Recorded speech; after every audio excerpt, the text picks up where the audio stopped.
Good Sunday morning. I am running behind like usual. It's very warm today. It's going to be a beautiful day.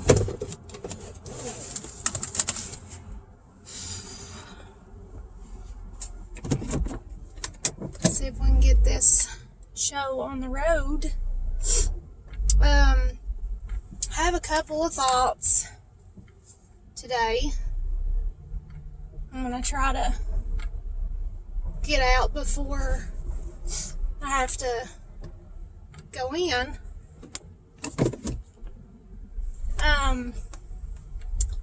First one is, and I've touched on this a little bit before, but what are the decisions that you're making?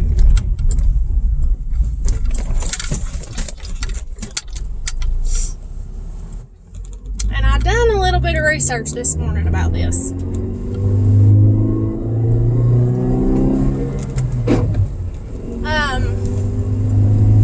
The brain is like 75% water, and according to Google, which is where I found this, even as little as 2% dehydration can affect you being able to think, memories and everything. So I looked this up because I was thinking about what we put in our bodies.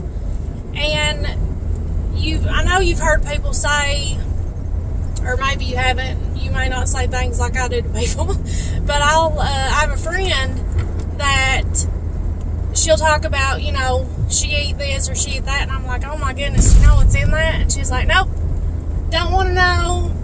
I'm going to die one day, I'm going to die happy.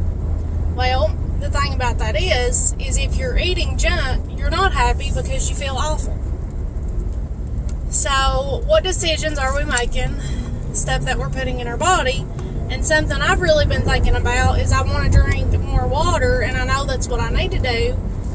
And then, looking this up, think about how much better we would feel, how much more productive we would be, how much more we can think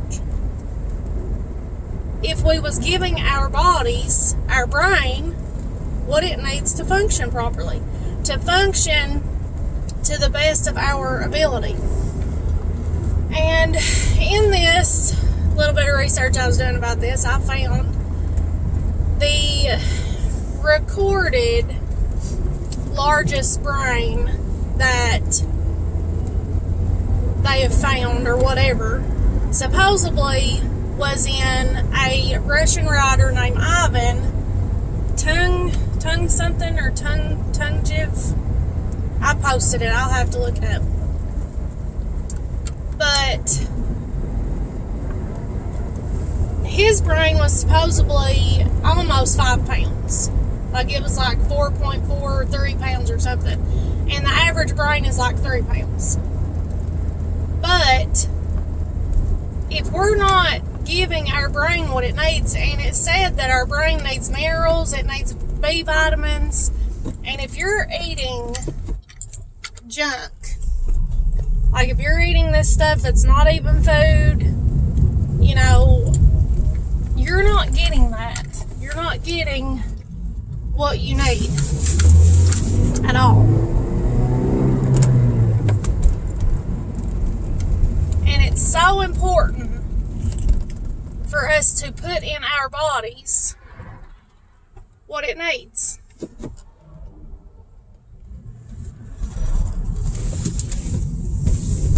So that we can function, so that you can think clearly. Even headaches is from like chemical imbalances and things like that. Well, if you will put in what you need, and each person's different, you can figure out your own thing of what helps you to function better, what works for you and what doesn't, because what works for me is not going to work for you, and what works for you is not going to work for me, because we have two completely different body types, completely different insides. Just like how I'm missing some organs, or whatever. well, I'm missing my gallbladder. And anybody that's had gallbladder surgery knows that that's a huge difference. Your digestive tract and everything, it's different. It changes things. And some people say, well, it'll go back to normal. It doesn't. It doesn't go back to normal. You have to change your lifestyle, which is a good thing because I've got healthier. But what are you putting in your body? Are you drinking water? And there's people that say, well, I absolutely hate water. I can't do it, blah, blah, blah. There are alternatives. There are waters that are flavored.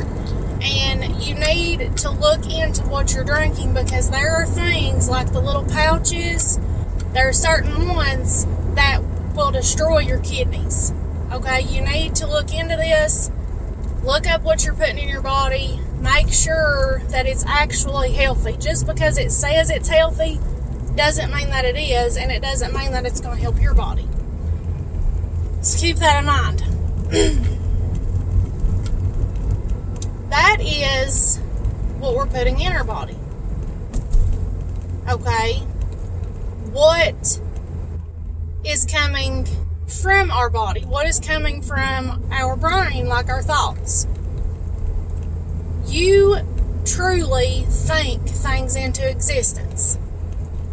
Okay? This is my other thought. What are you expecting out of life? What are you expecting in your life?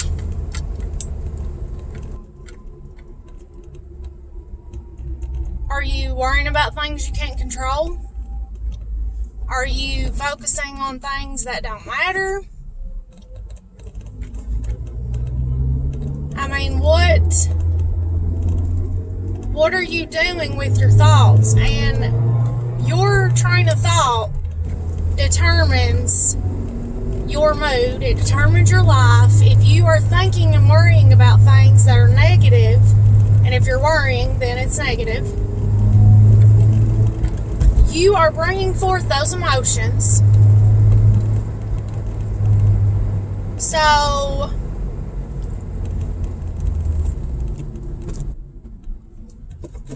you're living your thoughts.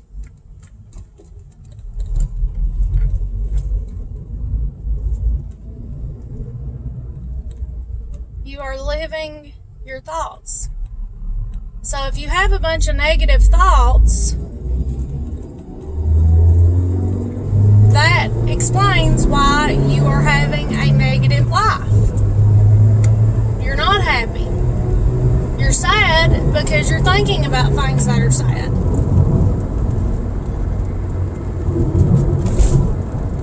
It's really, I want to say it's really a no-brainer, but we're talking about the brain, and I love the brain. Since I had the last psychology professor that I had, he was awesome. I absolutely loved him. He was this older man. He was a preacher. So he could look at things like I do, with God and with science. And I just fell in love with the brain and just the way that we are, just the psychology of everything. And this brain, I just want to study the brain because I think it's so awesome. Just, how God created us all uniquely, different. There's only one of each person, and we're all completely different. And it all goes around with the way we live our lives. And like with me, doing these videos, the motivational or inspirational or however you want to say it, these videos, it all comes back to our thoughts, in our brain.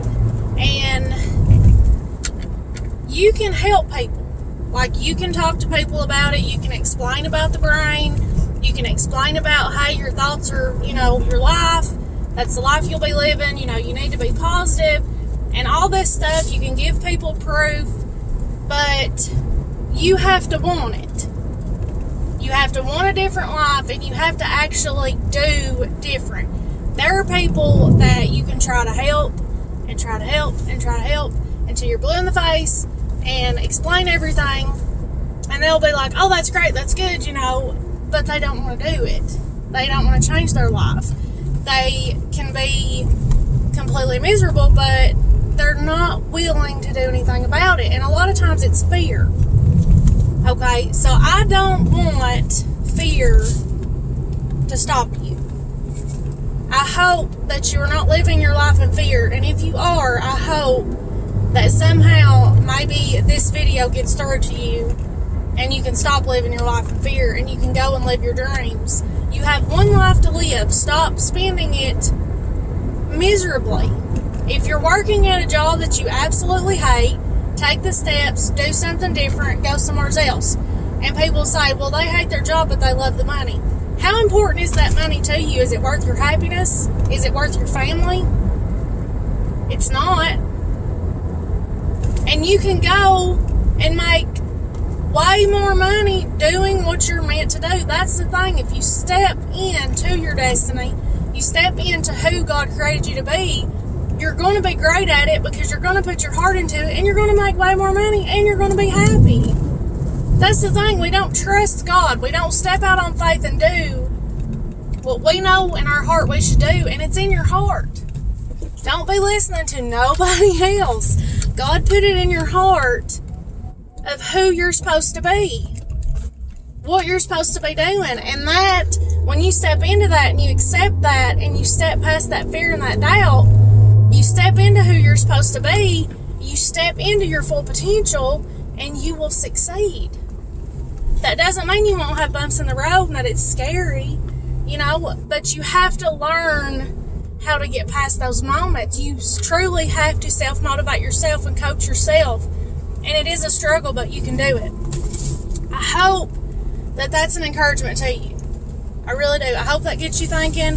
I hope you're thinking about what you're putting in your body, what you're doing, what your thoughts are. You truly believe things in existence. And I know that's kind of fast. I talk really fast, especially when I've got something on my mind. But I've had to hurry this morning. I'm late. I'm having to rush to get in here to church. But I love you guys, and I wish you all the best. I'm praying for you. Please be praying for me. Hope you guys have a wonderful Sunday. Hope you're going to church somewhere. We've got homecoming today, so I'm excited. But I love you guys, and like I said, please be praying for me. I'll be praying for you. I always need it. And I will hopefully see you guys soon. Have a great weekend.